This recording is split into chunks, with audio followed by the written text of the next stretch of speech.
Hello everyone, I'm Louise Castanhedo and I'm here to tell you the latest on the backstage of the planetary transition. And today, folks, the subject is very interesting. I'm going to tell you what the ships of our dear elevated stellar brothers are like. But first, let's play the intro.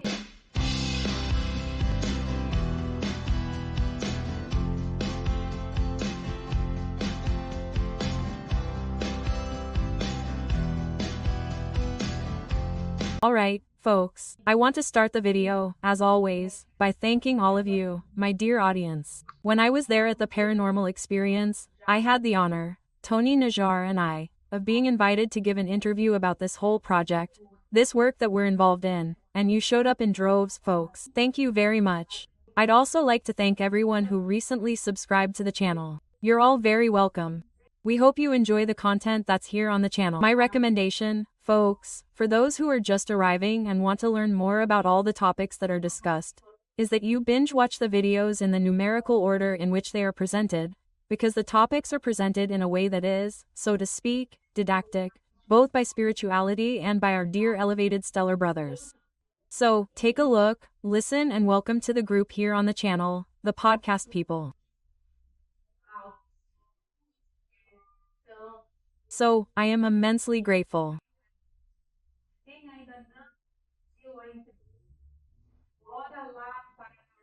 For those who haven't watched the interview yet, let's go to Paranormal Experience. Take a look at the interview that was really, really cool, with me and the crop circle expert, Tony Najjar.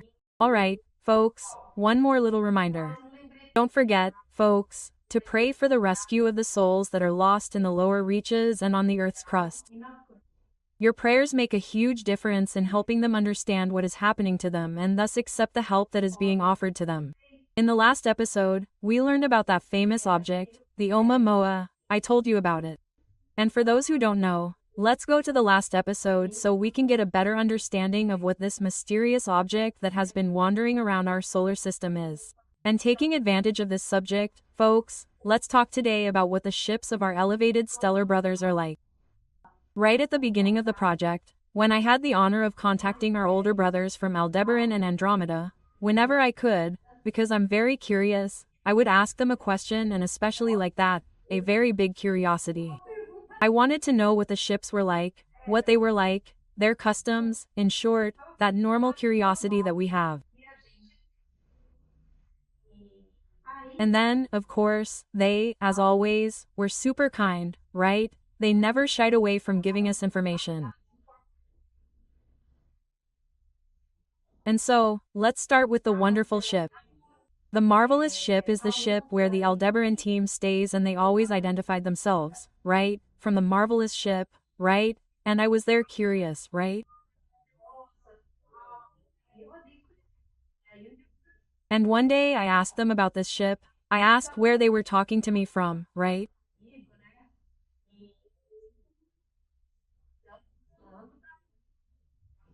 And then they said, "Look, my dear, we are talking about our ship, because it is much easier for us to project the message to you, because the fluids there are still too heavy for us, right?"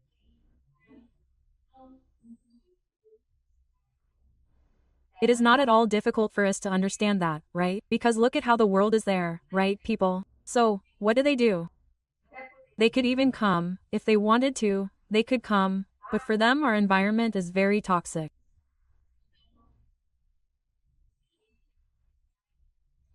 So they, let's say, emit the messages from their ships and they stay in what they call the marvelous ship.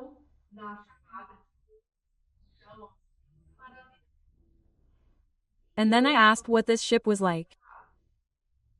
And they explained, they said, "Look, according to the description they gave me, this marvelous ship, it is very big.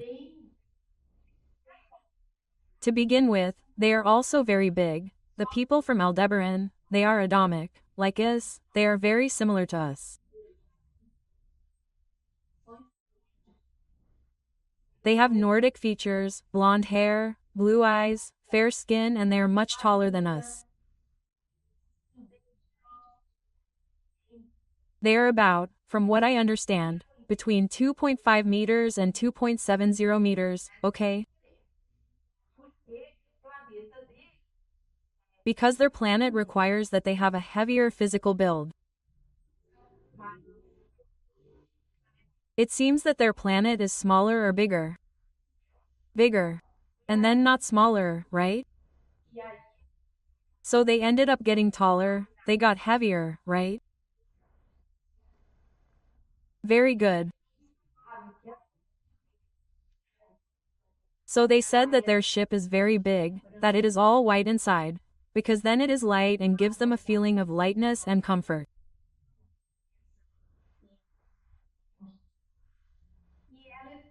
And it is all made with rounded lines. They say that the ship is all rounded. Everything is rounded and it is made of a material inside, that it is a material that is very pleasant to the touch. It's soft, it's very pleasant to the touch.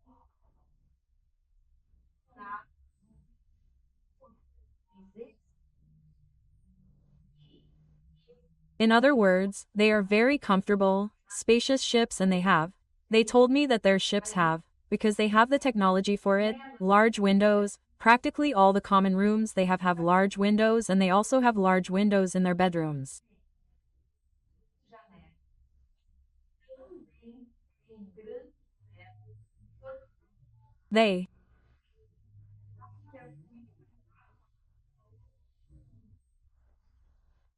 So they said that it's very pleasant when they are in their leisure time, resting, when they lie down on their beds and watch the universe, galaxies, the planets and see all this wonder that is the universe, right?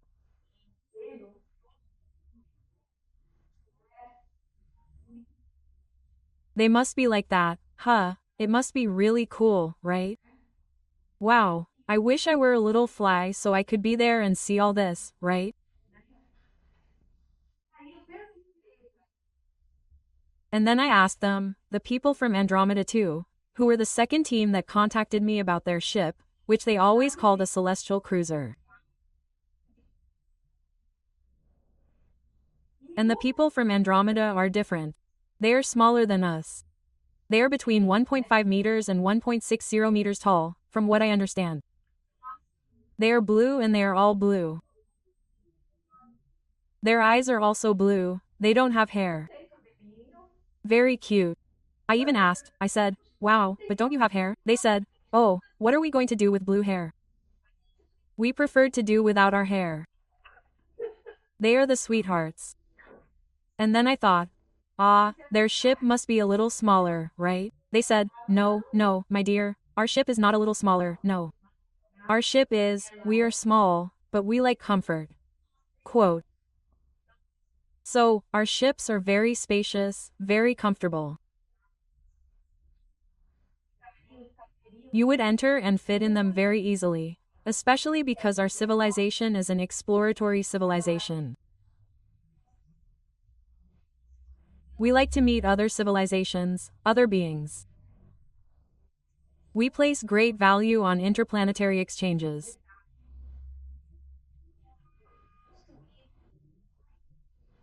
So, our ships are built to house beings of different sizes, different races, because we really like to learn about the universe and civilizations, right?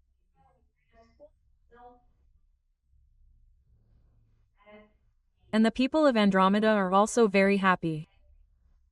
They are, like, very dear. They also like to party. They are very cute indeed. And they place this emphasis on stellar exchanges.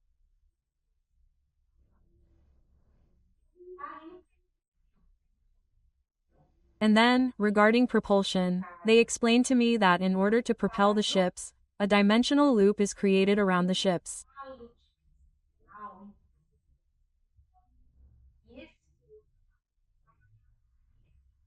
And this loop protects these ships, because it works on the dimensional issue, right?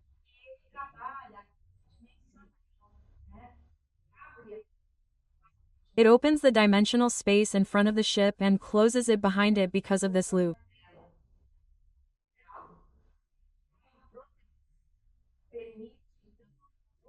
And this protective loop then allows these ships to move at speeds much higher than the speed of light, which we can even use the concept of space folding.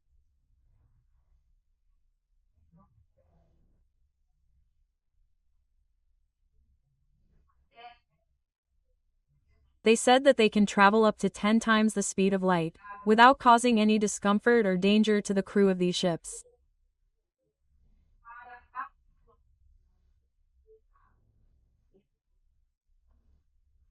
I think this issue of this dimension that opens up is very interesting, right? That's more or less what I understood, right? I'm not an expert in physics, but this is what they explained to me that I was able to understand.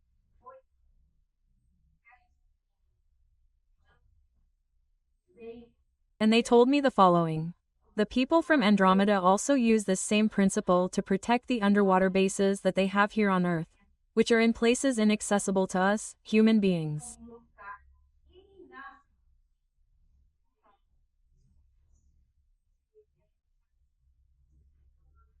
In other words, they must be established in places with a lot of water pressure, and they stay there safely, using this principle, right?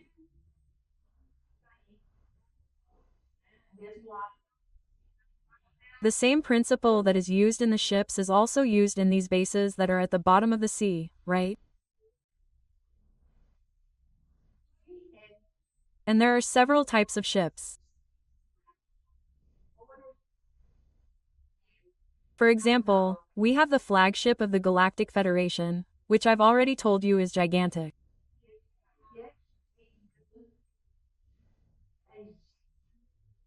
It is gigantic, so big that none of our ships can come close to the size of this ship.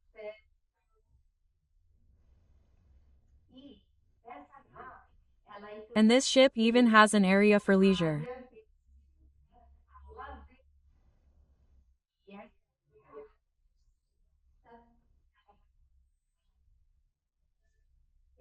And this area has forests, plants, waterfalls, lakes, and it exists precisely to provide the crew with leisure, a place to relax, because I imagine that dealing with us, people, must not be easy at all.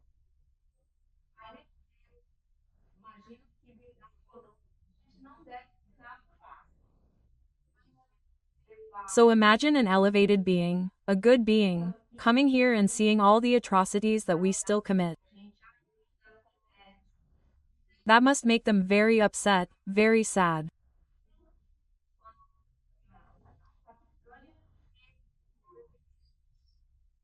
So when they are there in the capital, they take advantage of their leisure time to rest in these very beautiful areas that exist. And I know that they let their pets loose there because they are allowed to bring their pets, so to speak.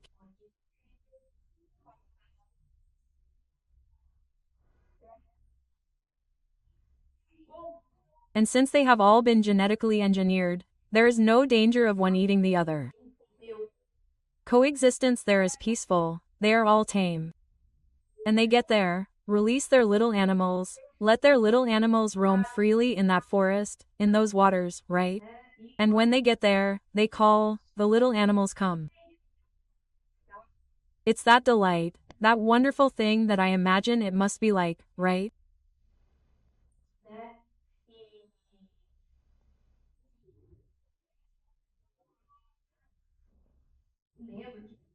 And even this issue of the flagship, guys, I remember that in one of the messages I received, James Webb, when he was at the beginning of his mission, they were still calibrating, well, the equipment to do the test, they returned James Webb to make observations.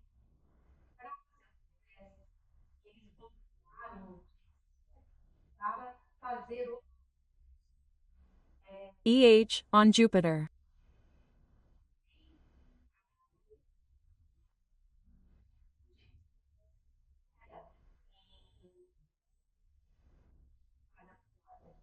And, to their great surprise, because James Webb operates in infrared, if I remember correctly, he then captured an Alitania, because back there, at the beginning of the personal messages, he told me that the flagship would soon be seen by humanity and, sure enough, when James Webb was launched, when this calibration was done, boom, he captured the flagship and, according to the team's calculations, well, this what they called an object would be approximately 100 kilometers long, in a shape like this, in a cylindrical shape, right?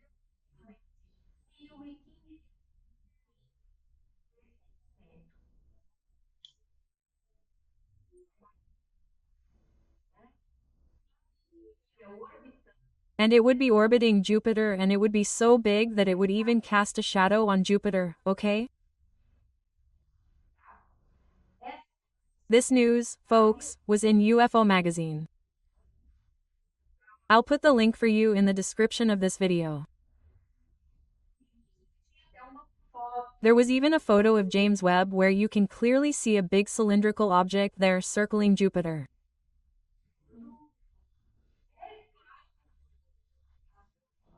Of course, after this publication, the cover-up gang came in, because they have an interest. They don't want anyone to know about it due to the sinister pact they made with other beings.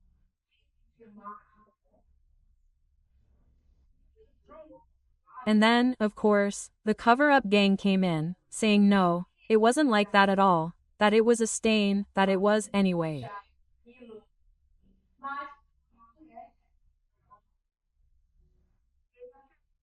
But the fact is that the photo is there, and whoever accesses the news on the UFO website will even be able to see this photo, right?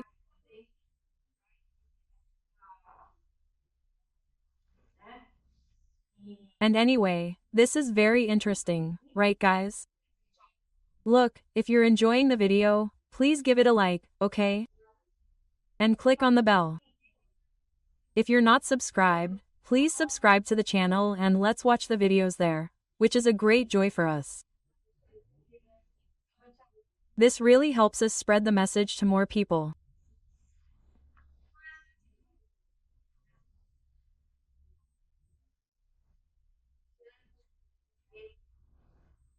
But, continuing to talk about the ships, we also have the giant cargo ships, which are usually shaped like tic-tacs, and they are specialized. These giant cargo ships of monads are specialized in transporting monads or souls, as you prefer, to other planets in large exile operations, like the one that will be unleashed here on Earth soon.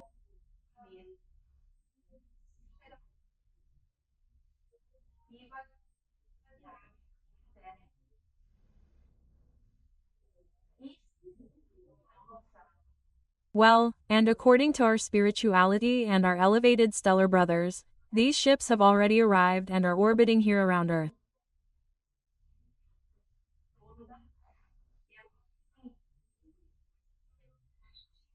And they are in 3 or 4 gigantic ships, precisely so that they can accommodate and transport the more than 4 billion dark beings who will be exiled from here.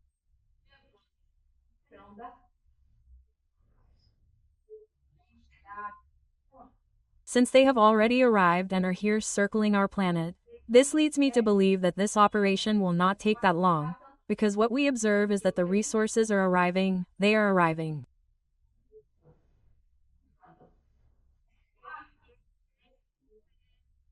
Of course they have their own time. They do everything very calmly. They do it with plenty of time so that everything is very well done, reviewed 2, 3, 4 times so that no mistakes occur. But the fact is that the resources, folks, are arriving to the planet. This is an indication that the operation will not take that long. So, I don't know the exact date. Please don't ask me because I don't know. I don't have that date. But I have a feeling that it has to be soon, which is what they say, right?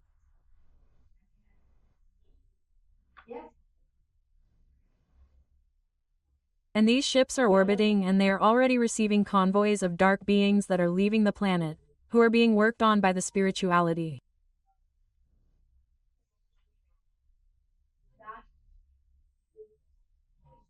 These convoys, then, are already heading to these cargo ships, accommodating these monads properly in that encapsulation system that I already told you about.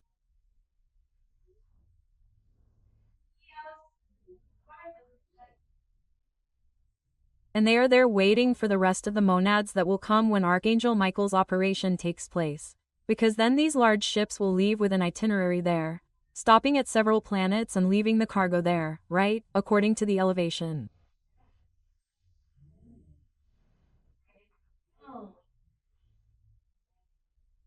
Anyway, each planet has its own vibration. It will receive a batch of monads that have their vibrations more or less in tune with those of the planet that is receiving them.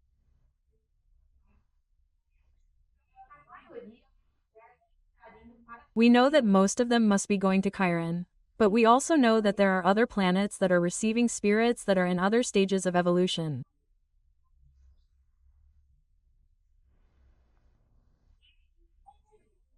And continuing to talk about the ships, we have the small telecommunication ships. They are tiny, and are often used by the stellar brothers when they come here to communicate.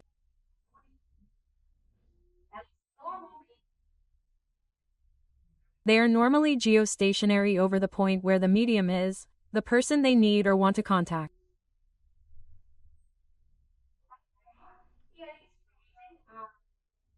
And then they project their message from these small ships.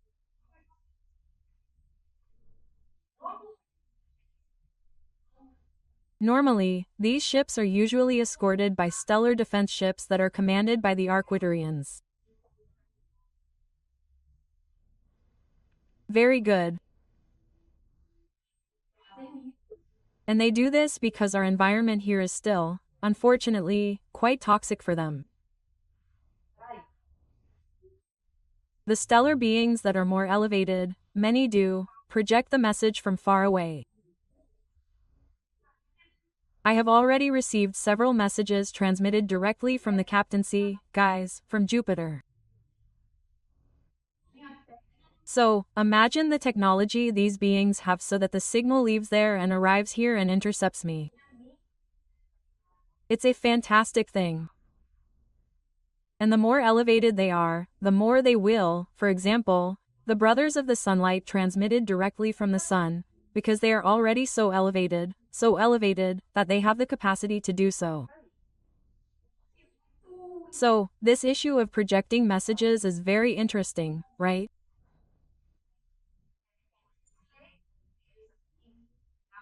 Well, and as I said before, we have the ships that are part of the stellar defense, which are led by our brave Arcturians, and they are taking care of the solar system and also of the project that we are conducting.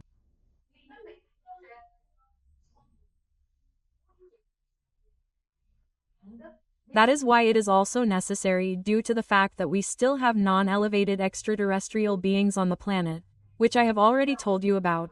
We have two types of beings, right?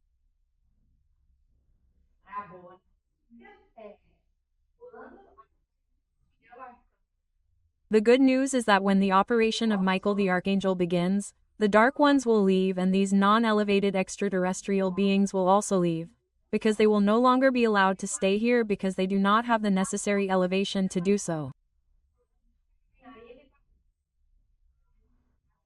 So they will have to, look, they have already received notification to do so. They haven't left yet because they are very cheeky and they want to take advantage of every last moment to explore whatever they can here on the planet. But before the solar wave, they will, leave, they will leave. And those countries that made an agreement with them will be left high and dry because they will be abandoned overnight, right? And going back to the issue of the ships, right?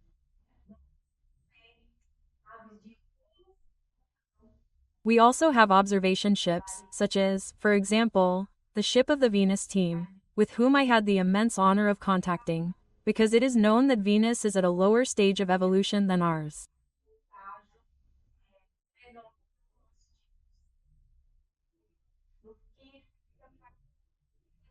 They are now in what would be the Bronze Age for us, but they already have a very high spirituality there that is responsible for leading that humanity to progress.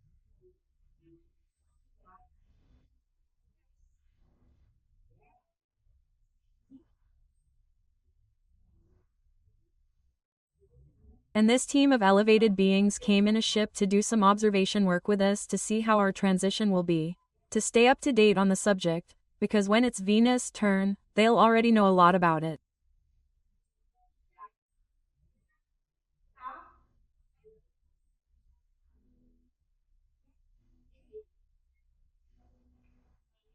So they're here to observe, and we also have, for example, people from Venus, but we also have beings from other galaxies, because it's more or less like this, from what I understand, Each federation and the federation of that galaxy is responsible for the transitions of the planets in the galaxy.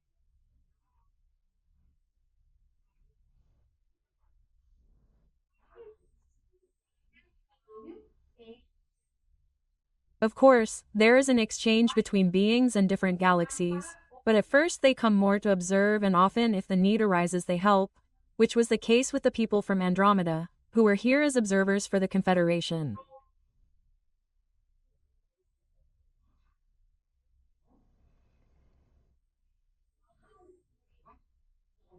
And when the issue of dismantling the deleterious network arose, they saw that our spirituality and the people of the Federation would be greatly overwhelmed by this dismantling. And they, look how sweet, offered to help. They spoke to Christ, if Christ would accept their help, and Christ said, "Hey, come help me like this." And then they sent, guys, a wonderful team of network engineers that they have there, very advanced, who worked on supervising the dismantling of the entire harmful network here on the planet.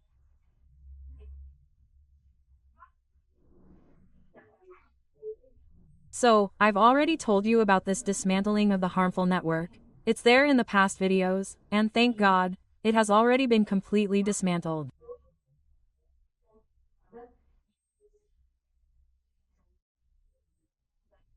And today we have had the resurgence of our benign energy network on the planet, which is there in full swing, getting stronger every day, and which is already working on the purification and transmutation of the harmful energies into good energies within the planet.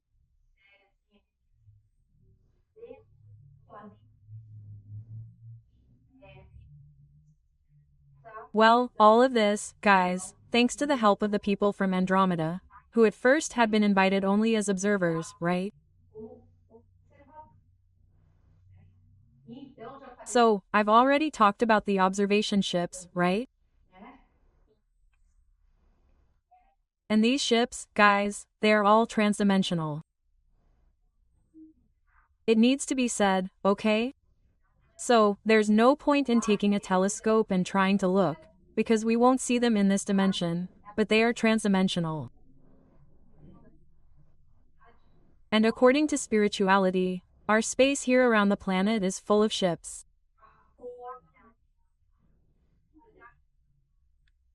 Full of ships for all kinds of measurement, observation, work, and communication. They say that's what the giant monastic cargo ships that are circling around the planet are like.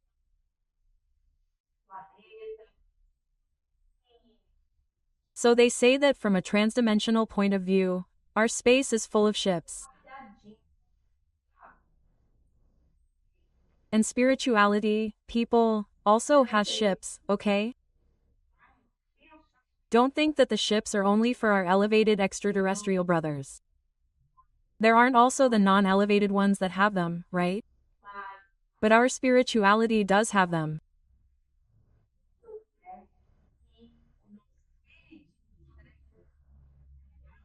So much so that our dear Andre Luis talks about them in the book, that book No Solar, which was psychographed by our dear Chico Xavier, honorable and respected Chico Xavier. Here he talks about the aerobuses, which are ships, people, they are ships, that provide transportation to our home.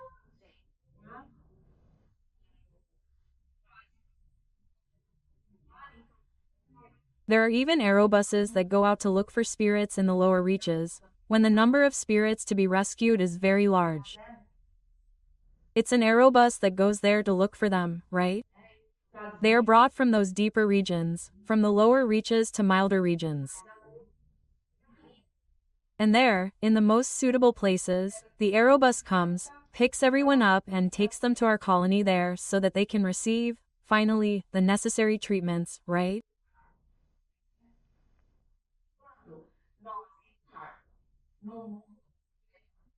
And when we enter the world of personal regeneration, we will receive technology from our elevated stellar brothers so that we can build our ships, people.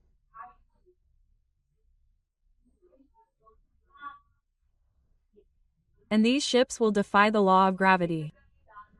It's going to be fantastic.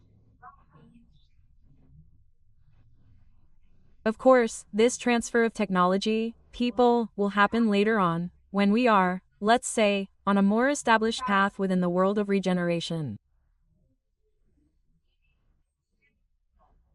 But it's going to be fantastic, folks.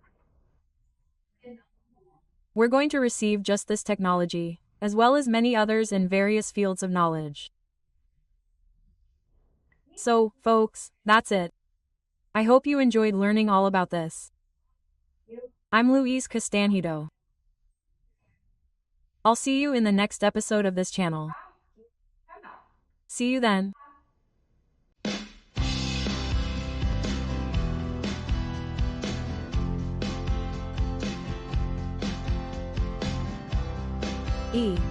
Hello, everyone. I'm Louise Castanhedo, and I'm here to share with you the latest on the behind-the-scenes developments in the planetary transition. And today, everyone, we're going to share some reflections on the arrival of this being from the Galactic Federation, overall, which were presented by our esteemed captain.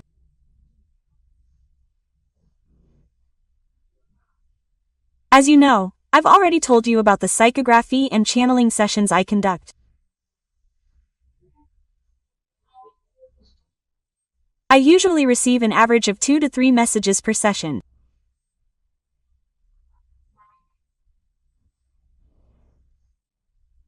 Lately, I've been receiving 2, and our beloved captain always speaks up, even at my request, because he's the spokesperson for the Second Empire team that assists me.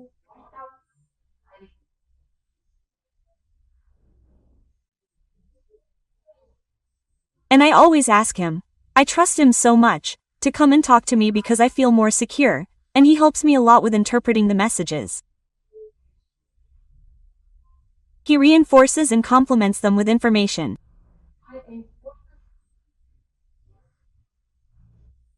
So, his presence is always crucial to give me confidence in this wonderful work of receiving and disseminating all this wonderful information.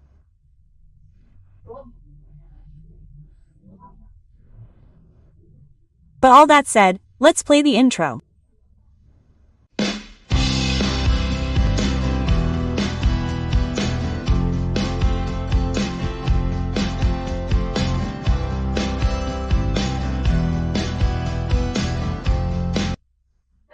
So, everyone, let's start this video. And I always like to greet all of you, my dear audience, here on YouTube, the Transition Pills podcast.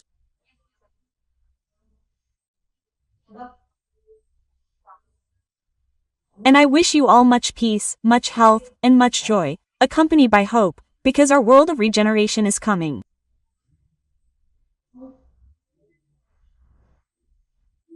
And also asking, if you're not yet subscribed to the channel, please subscribe.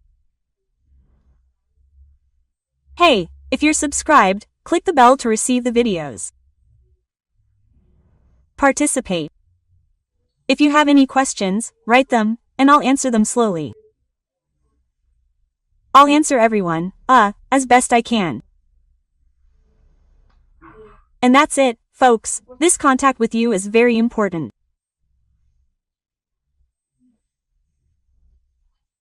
And because, like this, YouTube, the more participation, YouTube understands that the content is pleasing the audience and will offer it to more and more people, because this work of spreading the message is very important.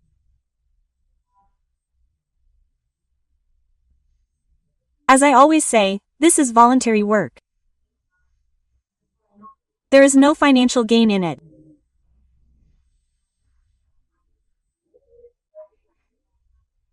So, let's say, the money raised, which practically doesn't generate any profit from the books, is reinvested in printing new books. It's sometimes invested in purchasing equipment, microphones, things like that, which we need to be able to produce a slightly better video.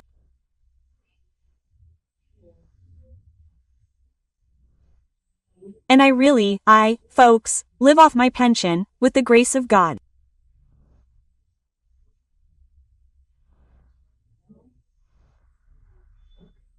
I worked for 42 years, had the honor of fulfilling this workday, and today I'm retired and live off my pension, thanks to God and spirituality, which allows me to dedicate myself to this work in such a voluntary way, right?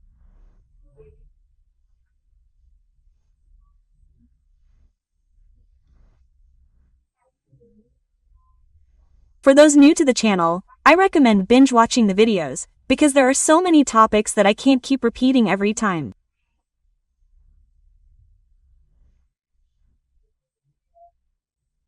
And if you've been following, binge watching the videos from number 1, because they're all numbered, the topics are presented by spirituality in an extremely educational way.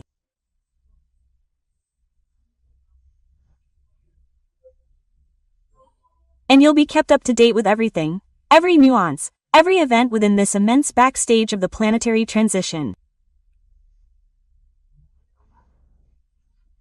But alright, let's get to the topic of the video, shall we?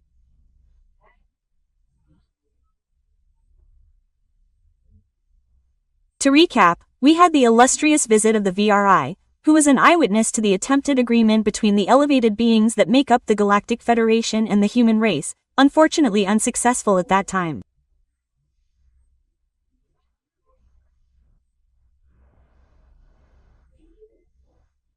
And then, following the psychographies, our dear captain arrived, who brilliantly complemented this topic. So, let's go. He arrived, right, as always cheerful. He's very cheerful, very gentle, dear, right? And then he said, "Hey, good afternoon, this is the captain speaking. How are you?" Quote. Then he spoke, and got straight to the point, saying, "Did you see, my dear, which entity presented itself here?" He was part of the team that accessed several governments.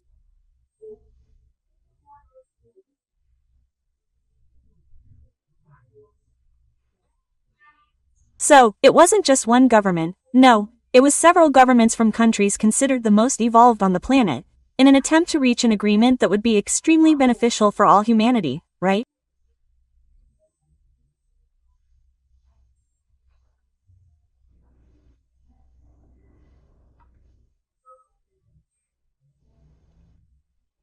The only demand the Federation made was the deactivation of the planet's entire atomic arsenal.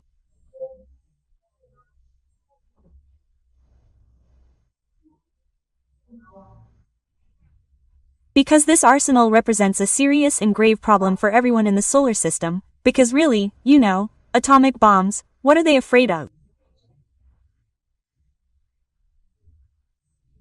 They're afraid of us blowing ourselves up, of us detonating the planet, okay? And then he continued because he gave more information, right? He says, "Unfortunately, the rejection of this peace agreement brought great tension to the stellar command of the solar system.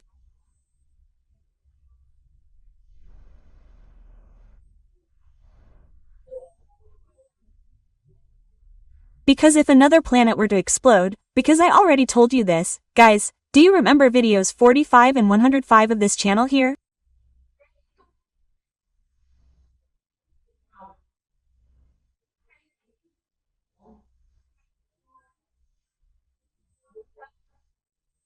I received information that there was a planet between Mars and Jupiter, and that this planet, let's say, the race that inhabited this planet, unfortunately, blew up the planet due to excessive and intense use of nuclear weapons.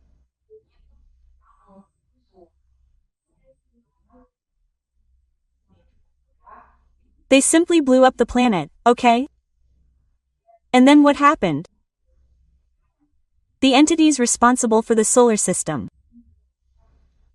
Because, imagine, guys, it's the entire solar system, it works, everyone. All the planets are in their orbits, and they stay in those orbits due to gravitational forces, okay? So, everything is fine there.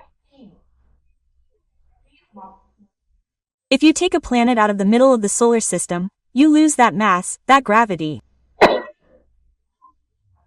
What will happen to the solar system? It will rearrange itself. The planets will, right, move here, come there, until they rearrange themselves in new orbits.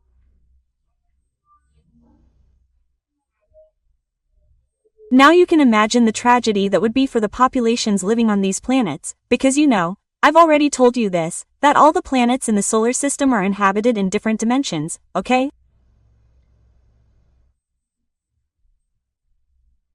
Let's be clear about that, right? Don't try to think they live in the same dimension as us, because no, each one lives in a different dimension, in a different dimensional space, precisely so that there is no interference between one and the other, because they are at different evolutionary stages, right? We're the little guys that are behind, right? It's us, Venus, and Mercury who are right there at the back, right? The rest of the planets are already ahead of us.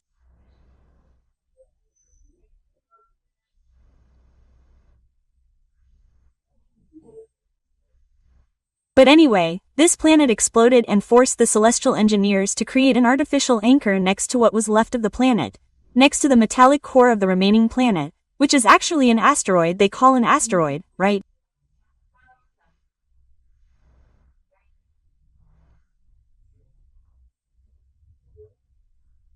Science has already discovered this Psyche 14 or Psyche 16, right? This is reported in my book number 1 and I think in book number 2 as well.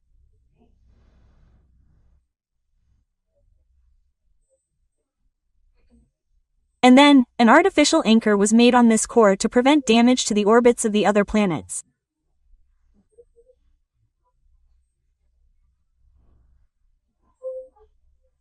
So, when the people on Earth here said they didn't want to disarm, the Stellar Command was concerned, right? They said, geez, guys, if we have to do another anchoring, we won't be able to sustain it. This will be a tragedy for all the planets in the solar system.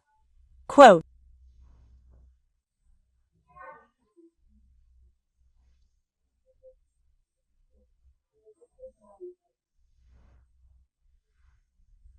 And that's why, right, that meeting that Chico mentioned was held. That meeting, right, where our Christ, of course, evidently, was called, and the Stellar Command expressed their concern about our refusal, and they suggested to Christ that he advance the planetary transition.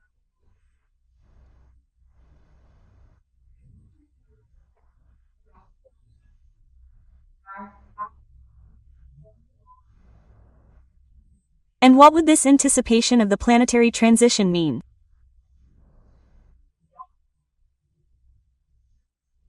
That our transition would be quite catastrophic, because we were not yet mature, even minimally mature enough to make this transition.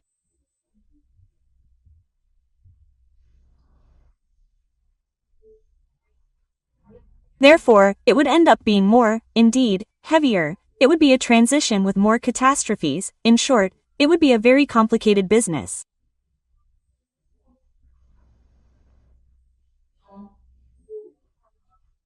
So, our beloved Christ, who is sweet, wonderful, merciful, took pity on us, in compassion, and said, no, guys, let's do this.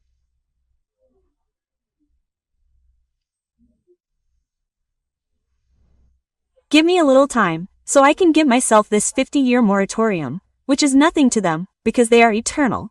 Their time dimension is very different from ours. 50 years for them is quick.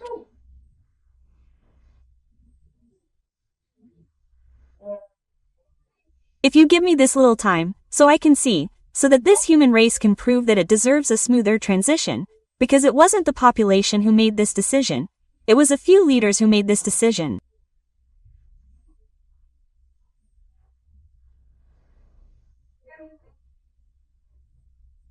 I want to believe that the population, if given the choice, would certainly choose to deactivate these nuclear weapons. We take it for ourselves, right?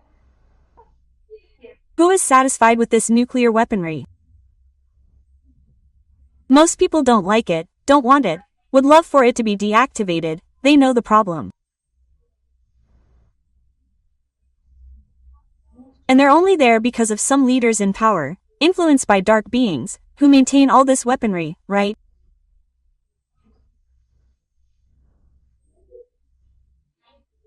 And anyway, this council of the solar system, agreed with Christ, said, okay, right? We're going to give you this moratorium, you know what you're talking about. You're the Christ of the planet. No one better than you to evaluate, right? And so this moratorium was granted, which took place between 1969 and 2019. 1969, why?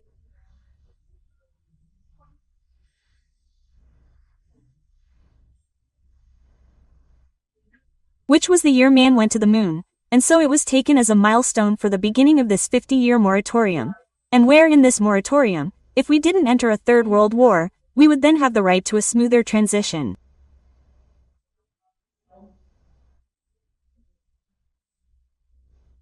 Who talked about this, guys? Who told you about this? Because Chico knew, but Chico never disclosed it.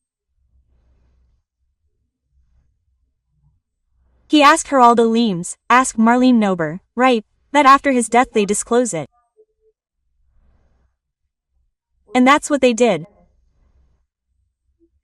And they did it. They even produced 2 books. I think it won't be in 2012, it won't be in 2019. Very enlightening. I highly recommend reading these books, they're incredibly interesting, where they talk about this 50-year moratorium, and thank God we didn't enter a third world war.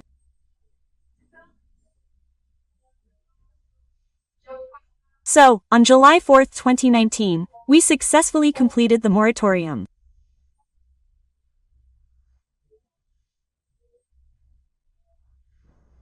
And by achieving this success, folks, we've already earned the right to a much smoother transition than the one predicted in the biblical texts.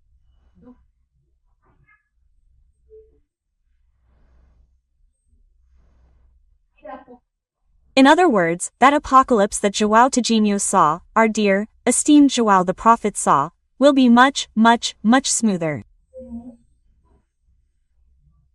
Look how cool. That's really good, right?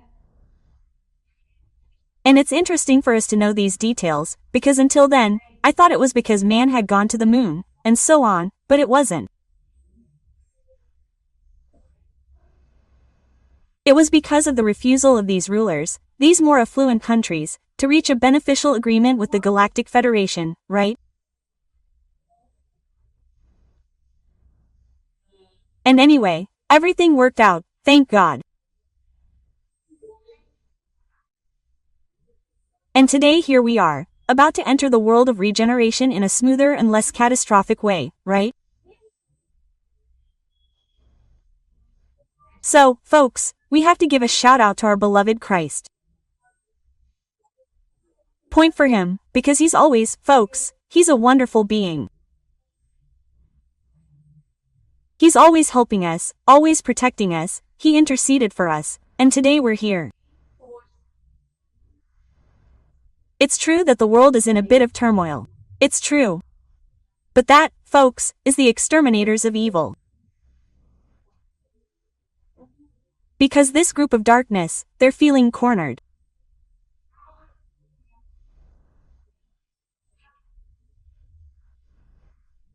They know they're leaving the planet, so they're very angry, very furious, and they want to get away with it, because they keep causing all this trouble.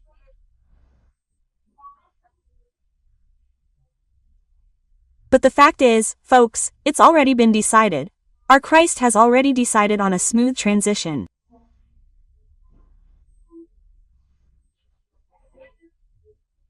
That's why even the dark ones, folks, are benefiting because, in the original transition project, let's say, they were going to leave via the Chupao planet, okay? And they were really going to leave via the Chupao planet. What is the Chupao planet? It's a celestial body that can be material or not, that approaches the planet and has a, let's say, magnetic power such that it connects with disembodied, dark beings, and it works like a magnet. It pulls everyone in and follows its trajectory. So, folks, the dissolution of the paraspirits of these beings in this condition is very painful, because it's quick and violent. Now it goes and takes them away, and bad luck. And now, no, they're going to be captured, they're going to be taken to the resting chambers. They're going to sleep, their paraspirits will be disintegrated, they'll be encapsulated with great care, all affection, They'll be embarked on the ships and will follow their destiny, right? And they'll know what's going to happen to them. Because if it were the planet Chupao, they'd just be sucked in and be done with it, right? So, really, everything, folks, is based on our actions, on how civilization and the planet's beings behave. They get more or less merit in these planetary transition events, right? So, the captain gave these precious explanations. I was very grateful, as always, because I love him, he's so sweet. And that's it. I hope you enjoyed learning all this. I'm Louise Castanhedo. I'll see you in the next video on this channel. See you then.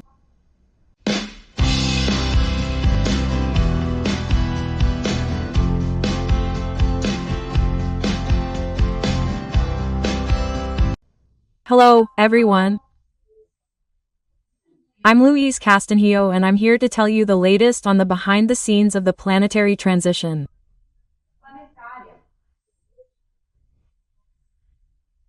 And today, everyone, we're going to talk about the importance of books for the acoustic recording of the planet. But first, let's play the intro.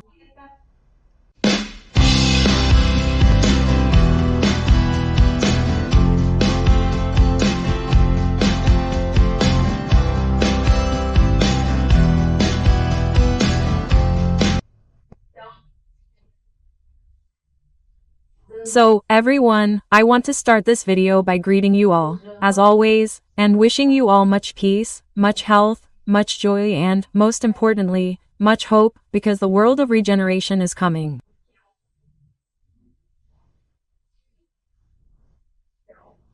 So, I also ask that if you're not subscribed, please subscribe to the channel and give it a like.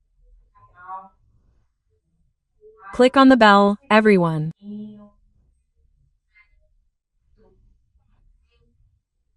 If you're already subscribed, share the videos, because it's very important that this message of hope reaches as many people as possible, right?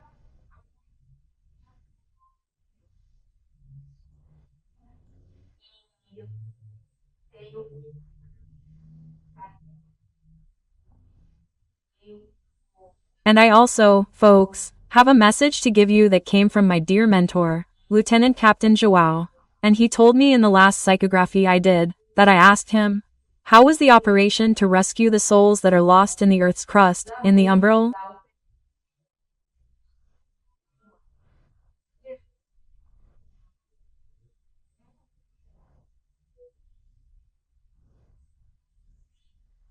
I've already told you about this, that they are disembodied people who are no longer, but due to ignorance of the spiritual situation, they are lost, poor things.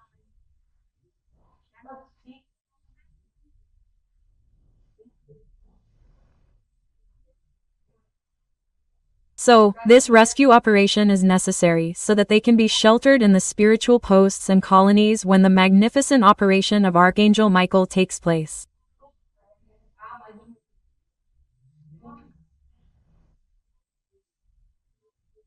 Because the energies that will be unleashed in the arrest and capture of more than 4 billion dark beings will be very intense, and it has to be, there is no other way.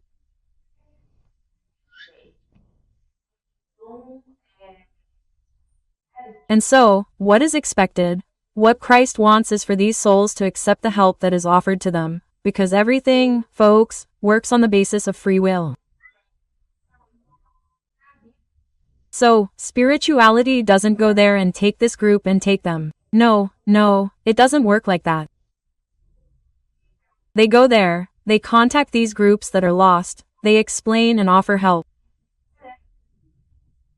Only you don't want to come with us to the posts and spiritual colonies. There you will receive all the support, you will receive affection, you will be protected, and the vast majority have accepted.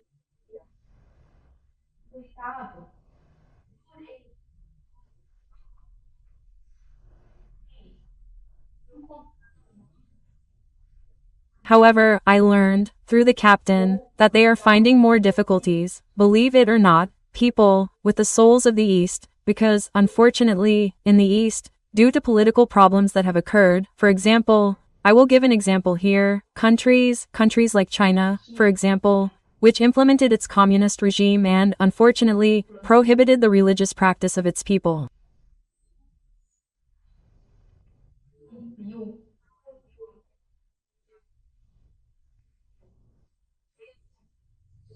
This caused people to lose this tradition of prayer. So, what happens? When they disincarnate, poor things, they are very unprepared for the spiritual world and consequently they have more difficulty accepting the help offered. They have more difficulty understanding what is happening to them.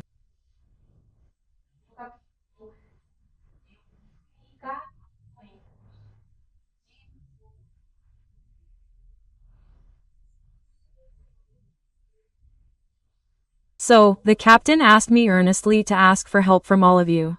That you all go and say your prayers, include one more item in your prayers, precisely aimed at the souls of the East, so that when they come into contact with the messengers of light, they may have an understanding of what is happening, that they may understand that they are the target of divine mercy, and that, with this understanding, they then accept the help that is being offered to them.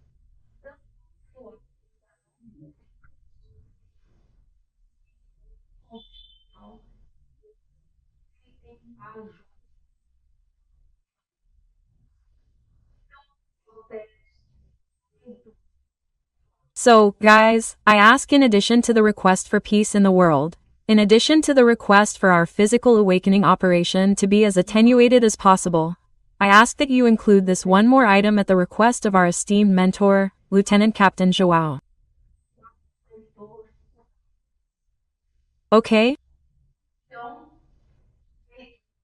So, with this request made, I would also like to thank you very much for participating in the live broadcast that I did, which was on Sunday.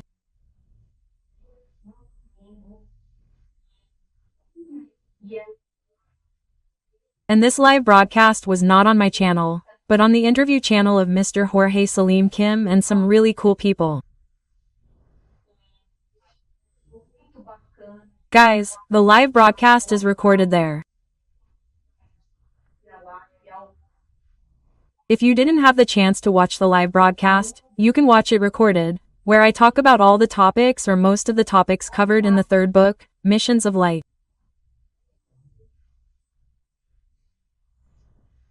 And this live broadcast was really interesting. If you like it, if you enjoy watching a live broadcast, go listen to it. I put the links on the channel. If you look for them, you'll find them. Or if you can't find them, just go to YouTube, search for Jorge Salim Kim and the interviews will appear. By the way, guys, it's a really interesting channel, with very serious, very competent people. So, if you go there, you'll see that there are other interviewees. If you like it, please subscribe to his channel, give it a like too, because it's a really serious channel, and it's a pleasure to work with them, right? With Jorge and Jose, right? They are very dear, very good people who also work as volunteers, right?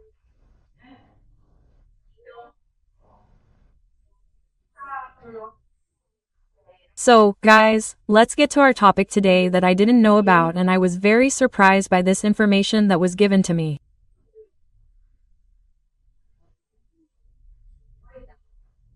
I believe that you will be too.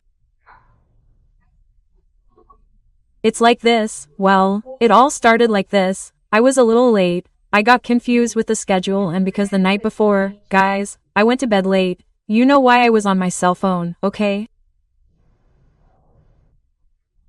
So, just look at the energetic power of this addictive energy of the cell phone.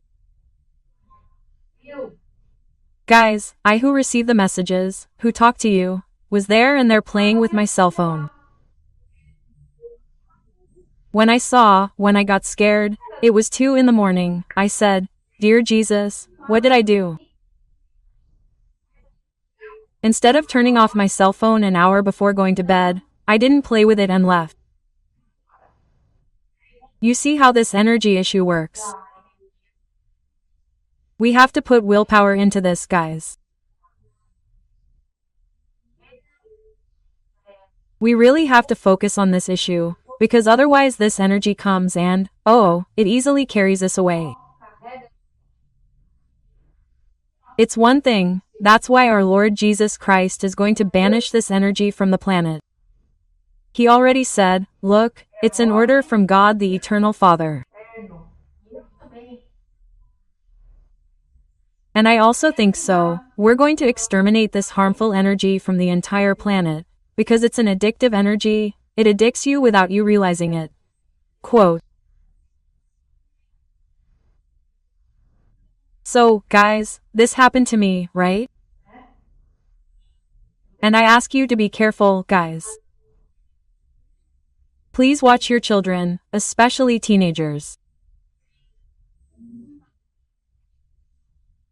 There are many teenagers who are becoming addicted, really addicted, having the same kind of reaction that a drug or alcohol addict has when you take away their cell phone. Not all of them, but there are teenagers who have this kind of problem. So, guys, please, be careful, limit the use of cell phones with young people, with teenagers and even with yourselves, because it's difficult, guys, it's difficult. Very good. So, what happened to me? The next day, I woke up late and my whole day was delayed. It was such a party, such a mess. I started the session a little late. That's not good at all, right, guys? You have to be serious about your schedules and commitments. And I started by apologizing to them. I said, oh, guys, I'm sorry, I got lost, I was late, I hope you forgive me. And then what did the entity say to me? He said, oh, my daughter, we do know the difficulties of operating incarnate.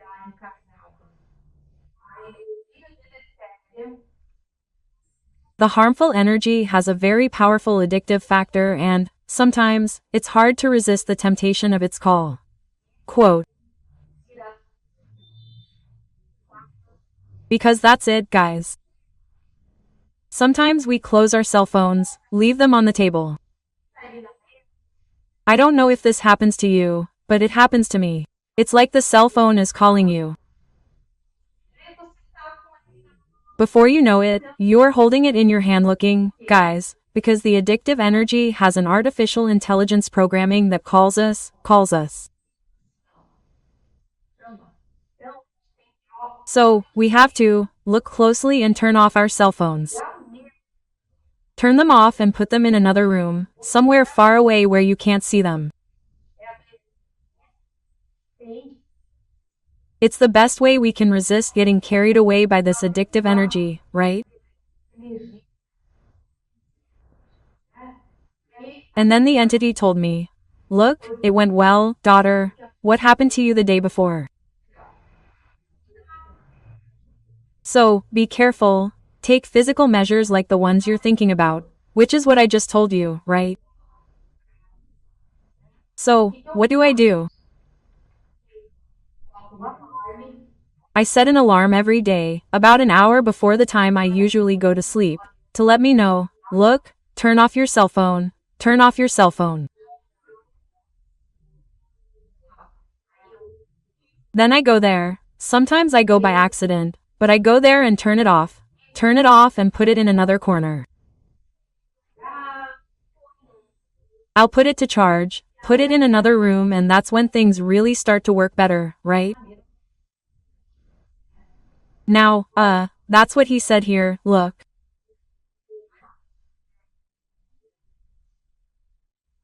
Cell phones should be turned off and kept out of sight, because even when they're turned off, guys, there's a residual appealing energy that begs, that asks us to turn them on again.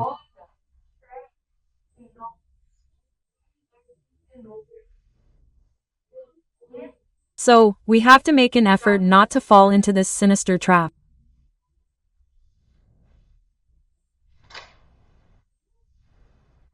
So, guys, I learned. I won't tell you. From time to time, I still slip up because it's really, really hard for us to resist the call of the cell phone, right?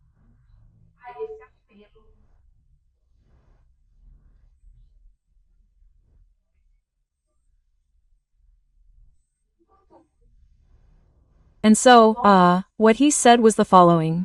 That in the future our books will tell about all these facts, these events, remembering the great battles fought between light and darkness, where the winner, of course, is the light.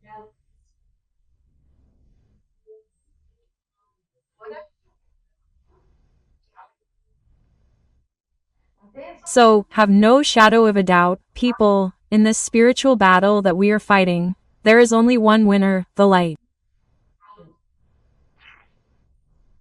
And the entity continued speaking, right? He said, "Look, my daughter, everyone will know about these glorious battles, as well as about the wonderful operation of Michael the Archangel, so well reported in the second book of the series.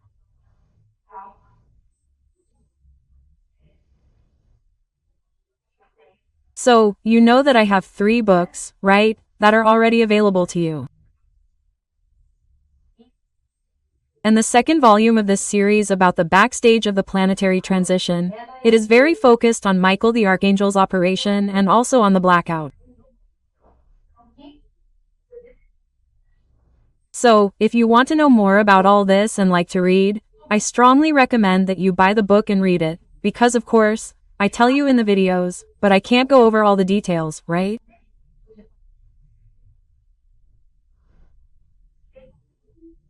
You, whoever has the book, has a better, deeper view of the subjects that I bring to you here in the videos, right?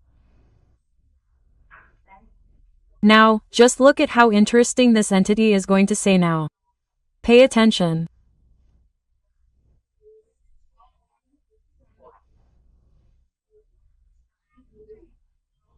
He said, "You may not feel it now, but the impression of these books was and is of utmost importance to all of you, for impregnating the energy atmosphere of the planet with its content."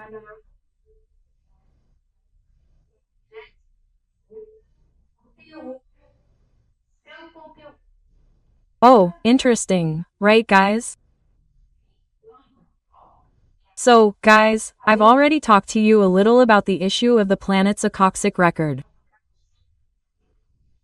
What is the planet's acoxic record? The acoxic record is, let's say, what I understood, right? I'll try to explain it, guys, exactly as I understood it. For those who are more technical, forgive me if I am not using the most correct technical terms.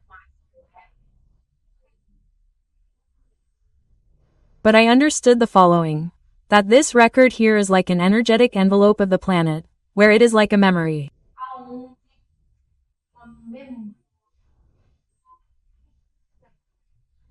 Everything that happens on the planet, everything is recorded in this ACAIC record, as if it were a cloud, a gigantic cloud that covers the entire planet, where everything is recorded.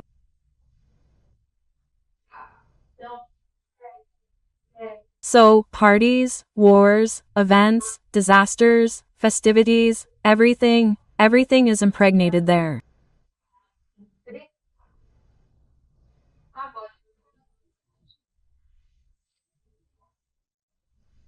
Now, what I didn't know, guys, what I didn't know was that books also impregnate their content in this ACAIC atmosphere of the planet.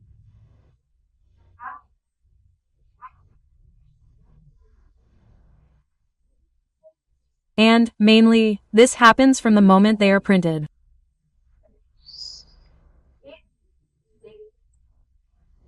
I didn't really understand how the mechanism of this works, which they didn't explain to me, but what the entity said was this, that when you print a book, that content goes to the ACAIC record.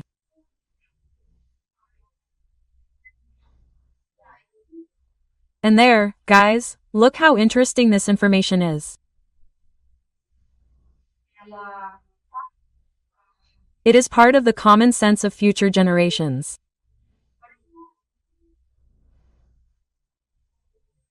So, for example, When you launch an idea that is very revolutionary, most of the time that idea is not accepted by the generation of that time. It generates a lot of controversy, a lot of opposition.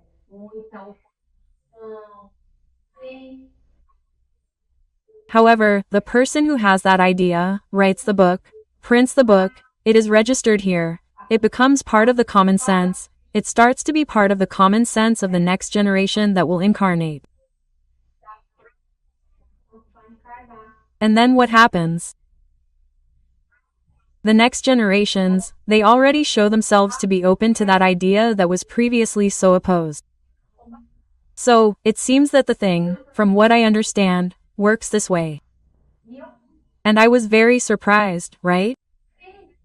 I said, wow, guys, but because I imagined that it is, for example, in my case here, right? I am the interpreter, I am the medium, right? The messages are not mine, guys. The messages are from the spirituality of the Stellar Brothers. And I am here, guys, with a pen. There I am, the only one who receives, writes down and passes them on to you. So the work, guys, is not mine, right? Anyway, what did I think? I said, wow, we are going to have to sell thousands of books for this idea to be disseminated. And what the entity told me was exactly the following. She said, look, my dear, in fact, just the fact that you print the book already goes into the Akaic record. Even if you print just 1 book, 2 books, 10 books, this information will go into the Akaic record. So, of course the more people read, the more people have access, this accelerates the process of forming common sense, right? But then this is very interesting. I was an aspect that I didn't know.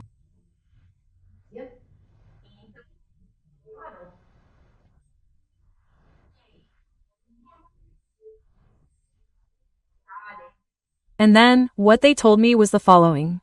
That the information about this battle between light and darkness, about the existence of our stellar brothers, both elevated and not elevated, and the information that makes this differentiation between them, between the good and the bad, and it will take humanity away from this great doubt that hangs in the air, which is the question of trust, right?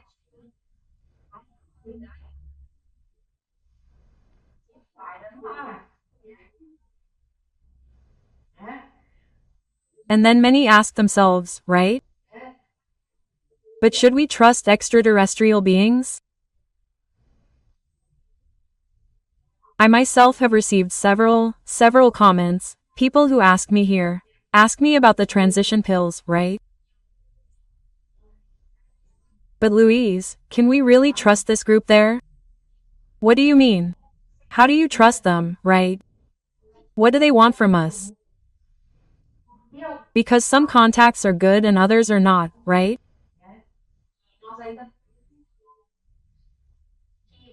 And we still have the aggravating factor of that the dark elite makes a great effort to instill widespread fear of the presence of our stellar brothers.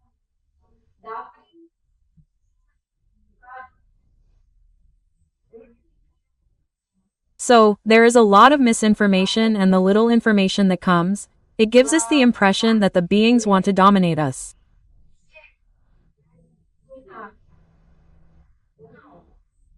So, folks, this is partly true, because I already explained to you, we have 2 types of beings, namely stellar brothers.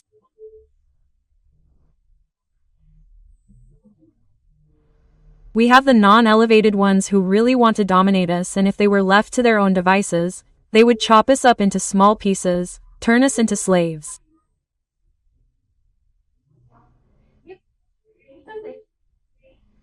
And you also have the elevated stellar brothers, most of whom are already transdimensional. And these beings, yes, folks, they are good, they watch over us, they are discreet, they do not appear at the request of Christ, because